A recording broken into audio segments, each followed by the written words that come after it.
عمل اگرچہ کم ہو پر عقیدہ تگڑا ہو جائے تو اسی عقیدے پہ اللہ بیڑے پار فرما دیتا۔ میں عمل سے بیزار کرنے نہیں بیٹھا، میں کہتا ہوں عمل کرو مگر عقیدہ ٹھیک رکھ۔ زندگی پھر زندگی ہے، کیونکہ پھر وفاداری مصطفیٰ کا حق ہے، اور اگر نبی سے وفا نہیں، خالی عمل کا جو وفاداری ہے وہ تو کسی کھاتے میں گنی نہیں جائے گی۔ کتاب ہے حلیۃ الاولیاء،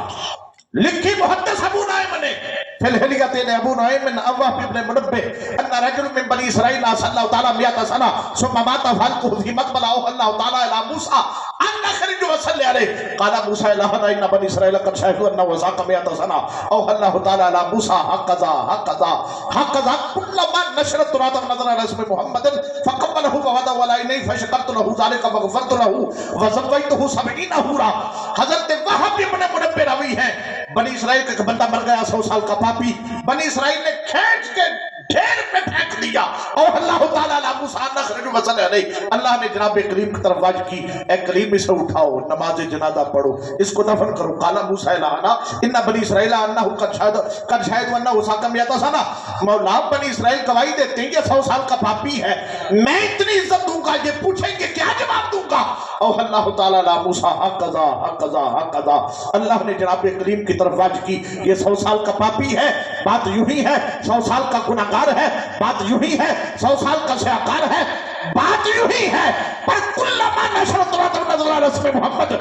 ایک رات اس نے تورات کھولی ہے، اس کی نگاہ نام محمد پہ پڑ گئی، قبلہ ووضع علیہ، اس نے چوم کے آنکھوں سے لگایا۔ کلیم اب تم بتاؤ 100 سال کے پاپ دیکھوں، اس رات کا کیا کروں جس رات یار کے نام کا بوسہ لیا؟ مولا پھر شکرت لہ ذالک وغفرت لہ وزویتہ 70 حورا، اللہ فرماتا ہے میں نے یار کا نام چومنے کے صدقے 100 سال کے گناہ بھی معاف کیے، جنت کا مالک بھی بنا دیا، 70 حوروں سے اس کا نکاح بھی فرما دیا۔ اب بات تو یہاں بڑی گہرائی والی سامان ختم آ گیا کہ حوروں سے نکاح ہوتا کب ہے؟ پتہ کسی کو؟ اور پہلے مرنا پڑتا ہے، پھر جنازہ ہوتا ہے، پھر دفن ہونا پڑتا ہے، پھر قیامت تک عالم برزخ میں رہنا پڑتا ہے، پھر سورہ اسرافیل پھونکنے پر قبر سے اٹھ کے میدان محشر میں جانا پڑتا ہے، پھر 50,000 سال کا دن گزار کے پھر میزان پر اعمال تلتے ہیں، پھر اگر وہ قابل ہو اس کے جنت کا مالک بن سکے پھر دروازہ ہے جنت کھلتے ہیں، پھر داخلہ ہوتا ہے، پھر نکاح ہوتا ہے۔ ابھی وہ پڑا ہے ڈھیر پہ، حالی غسل بھی نہیں ہویا، کفن بھی نہیں ہویا، حالی اولا جنازہ بھی نہیں ہویا، حالی انہوں دفن بھی نہیں کیتا، حالی او عالم برزخ سے پہنچیا نہیں، میدان محشر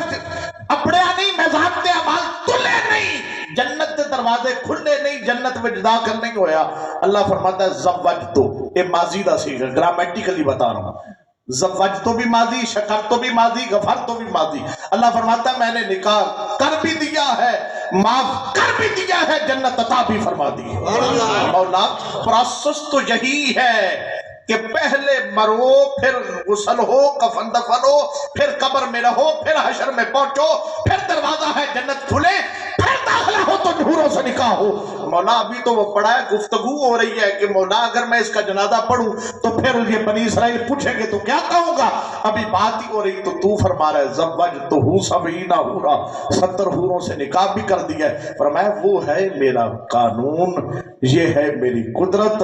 جب اوروں کی بات آئے تو پھر قانون کے مطابق ہوتا ہے، جب میرے نبی کے نام کو چومنے والوں کی باری آئی میں قانون کو پیچھے رکھ کے اپنی رحمتوں کا نزول پہلے ہی فرما دیا۔